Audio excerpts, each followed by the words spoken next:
What's up you guys, Kasey here, and today we're going to be doing a review on the highly anticipated PlayStation 4 exclusive Marvel's Spider-Man. Now, without a doubt, this game is going to be compared to the original Spider-Man 2 on the PlayStation 2 video game based off Sam Raimi's film.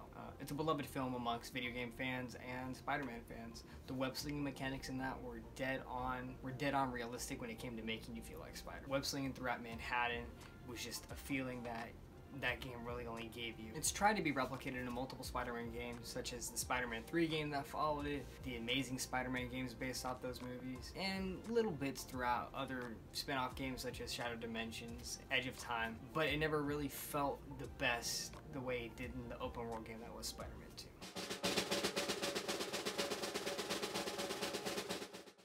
The story of this Spider-Man game revolves around Peter Parker already having Spider-Man 8 years prior to when this game takes place. He's a very experienced Spider-Man. He knows how to fight, use his powers, and save people from crime. As for what's going on, there's a new villain in town, Mr. Negative, and his gang of the Dragons is taking over New York, and it's up to Spider-Man to stop it. The whole city gets mixed into things, and other villains will get mixed in, and it becomes a mixed bag of crime that Spider-Man's got to solve. It's really the cliche comic book story, but it does a great job at feeling original too within the game. You never really feel like this is a story that's been told before. It's Insomniac Studios' own take on the Spider-Man franchise, and it's a great one at it. Pre-existing characters throughout the mythos of Spider-Man are also in this game. Mary Jane has definitely a different character from what she is in the comics and movies. Instead of being this heroine in distress, they make her the reporter. Now, my one gripe with this game has to be that it makes the female love interest a reporter, and that gets really annoying. I mean, you see a lot of other forms of media that involve superheroes make the love interest a reporter, whether it's in Superman with Lois Lane being a reporter, or in the Flash TV show making Iris a reporter. But it does do a good job here. The company is off as her own character, someone who has her own ambitions and her own goals of trying to help people. She's seen Peter be Spider-Man for 8 years now. She feels like it's her duty to help out too. She's not just this heroine that gets kidnapped, but she is very stupid when it comes to putting herself in situations that no right-minded person would ever be okay with, but somehow she is. Aunt May, of course, is in the game, and, she's her average Aunt May, old lady that, just wants to help. Various other characters such as Norman Osborn are in the game, Miles Morales, and they all are intertwined very nicely and have an original take that Insomniac Studios represents in this game. One of the great things about this game is the villains. Now, there's really only 2 major villains in this game, and then throughout the game there's minor villains sprinkled throughout, and I think that's the best way to approach this, without making the player feel like there's an abundance of villains to take care of in the game. You really focus on one villain that's developing throughout the story, one villain that's a prominent threat, and then other villains that you run into throughout the game. And it's the best way to tell a cohesive Spider-Man story without giving it an overblown feel. I really like Mr. Negative in this. He comes off as a sympathetic character that you can somewhat see both sides to. He's conflicted. And when it comes to Dr. Otto Octavius, well, let's just say that I love what Insomniac Studios did with his character. Instead of making him a mastermind criminal from the beginning that Spider-Man meets, he's a very sympathetic character. You get behind him and you do feel for him when his inevitable turn to the dark side, you can say, comes. Now, the Spider-Man character in this game is awesome. You get the witty humor that he has, but he's also, as I said earlier, pre-experienced in his time as Spider-Man. He's got an assortment of gadgets that you get to play with, and it all culminates in a Spider-Man that feels powerful and likable. The Peter Parker in this game, I'm not a big fan of. He feels too wise at this point. I mean, Peter Parker is a flawed character, and without a doubt, this Peter Parker is flawed. I mean, for the simple fact that he can't pay his own rent at this time. Like, seriously. Side note, Peter is Spider-Man. He can easily make his rent money, get an average job, do a superb job, get your money. You can use your powers to get money. You don't have to break the law. You can just do some shady stuff maybe, but come on, dude. It's not that hard to pay your rent if you're just working. And he does have jobs. I mean, he's working for Dr. Otto Octavius, and on top of that, he's donating his time to the feast organization for Aunt May.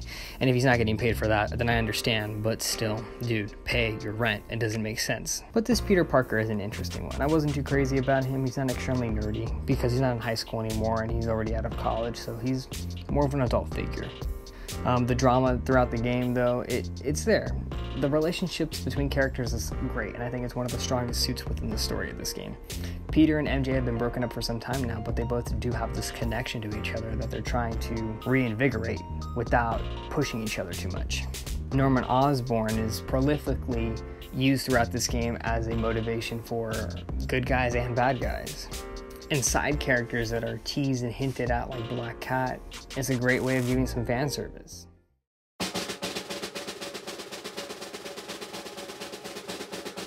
Moving into the gameplay of things, I feel like this is where Spider-Man shines the brightest. When it comes to the fighting mechanics in the game, it does a great job of interpreting the way Spider-Man would fight.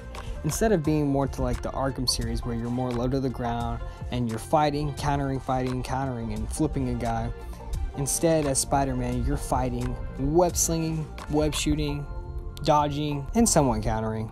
But Spider-Man is way more acrobatic than Batman, and so you have a different feel to the combat system that does feel sort of a refreshment. Multiple games such as Middle-earth, Shadow of Mordor, and somewhat of The Witcher do try to mimic the Arkham series in the way its hand-to-hand combat goes, but you feel like the entire world itself is a level that you can swing around while you're in combat, and it gives a genuine feel to feeling like Spider-Man. And that couples in with the web-slinging mechanics in the game. Web-slinging for a Spider-Man game hasn't felt this good since Spider-Man 2 on the PlayStation 2. Your webs do connect to buildings, and if you're not near a building and you're way up in the sky, you're not going to be able to web-sling. The only gripe, very small gripe I have with it is that if you're near a tree in the park, Spider-Man will web to it and he will somehow be able to swing as far as he needs to go and get extreme altitude all the way up in the air. It's somewhat unrealistic, but you do need to have it. But again, webbing from building to building, jumping, parkouring, all of it together, it just feels somewhat like of an art. It's beautifully done and the web slinging is superb. And I just give huge credit to Insomniac Studios for nailing this, because if the web slinging wasn't right, then Spider-Man was just not going to feel like Spider-Man. There's an assortment of collectibles throughout the game, my favorite being the backpacks that Peter Parker has laid out throughout all of New York.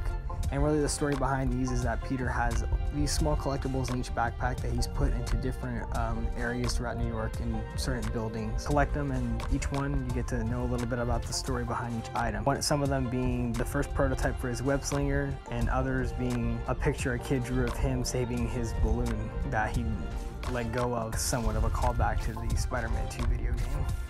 And others are taking pictures of certain landmarks throughout New York that earn you tokens, completing these facilities that Harry Osborn has set up throughout the map that Spider-Man can do to help somewhat save the city.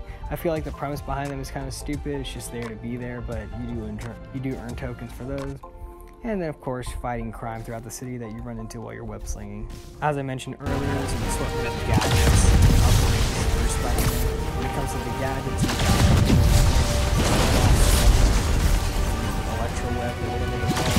Electro, stop! You definitely have a different method of how you can approach fights. You can go into it weapons blazing, or you can go into things using your head. You can sneak around, take out a few guys around a certain hideout, throw 2 to 3 web bombs down. Some of the guys are going to stick right to the ground and be knocked out, and the rest of them you just take care of. Your focus meter, of course, plays a factor into things too. When your focus meter fills up, you're able to use move on whatever opponent that's in your way. And then each of the suits in the game also offer their own special abilities. My favorite being the Iron Spider suit and using the claws on any suit just because it looks cool. And then of course there's a upgrade skill tree for Spider-Man. I didn't really find most of these too in-depth. Throughout the game you're going to get plenty of points to just upgrade Spider-Man naturally, and eventually you'll have almost the entire thing filled up with all the skill points. But when it comes to the suits in the game, I feel like it's a lot of fun to unlock these different suits and just switch different suits. Other than being cosmetic, they do offer their own gameplay specialties, but you can mix those up, as I said, and really have the perfect modifications and skills within a suit and build your ideal Spider-Man. Some of the suits aren't really necessary, while others are really cool. Like I love Spider-Man Noir, and it was cool seeing that suit in the game. You unlock it pretty early on, and later on you get the Spider-Man 2099 suit and an assortment of others. Now, of course, graphics in a video game aren't that important, but we will mention them here. Overall, the graphics in this game are good. They're nothing great or spectacular, but they're not bad either. The city of New York looks good. It's definitely been depicted better in some other games, but without a doubt, it is a good-looking game. But probably the weakest part of the graphics is just the facial animations for average NPCs. If you're not the main protagonist, Spider-Man or Peter Parker, or any of these side characters, your facial animations just don't look that great. You can really see it on characters that are in cutscenes that are supposed to be NPCs. Their faces look lifeless, but it's not that big of a deal. And there are some particular scenes with Dr. Otto Octavius that are extremely detailed, and you can see the reflection of his glasses, the irises of his eyes, and every single pore in his face. Lighting and water effects look good. And of course, when Spider-Man shoots webs, they look good. But again, the graphics aren't that big of a point, and they don't serve that big of a purpose in this game either. I mean, the game's good looking, it looks good, just nothing great.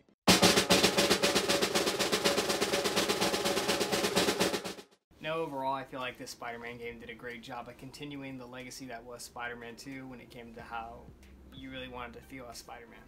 The web slinging and the fighting in the game are superb. I love it. And all the minor gripes I have with the game are just subsided by that. Really what this game had to get right was feeling like Spider-Man, and without a doubt it nails that. Now, just somewhat grading each category here, I feel like the story is about a B+ story for a video game and about an A- for a Spider-Man game. It was great as a Spider-Man game, and you know, nothing that we haven't seen before when it comes to video games. But the relationships and the different takes on certain characters throughout this game is great fan service, and it's a nice, refreshing view on things. The gameplay is great. It's probably the best thing about this game. I give it an A+. I mean, it doesn't feel any better. No Spider-Man game has felt any better than this game.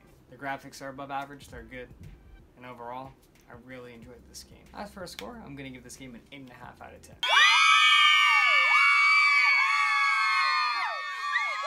I feel like the major pros for this game is going to be the web slinging, gameplay, fighting, and just the different takes on characters.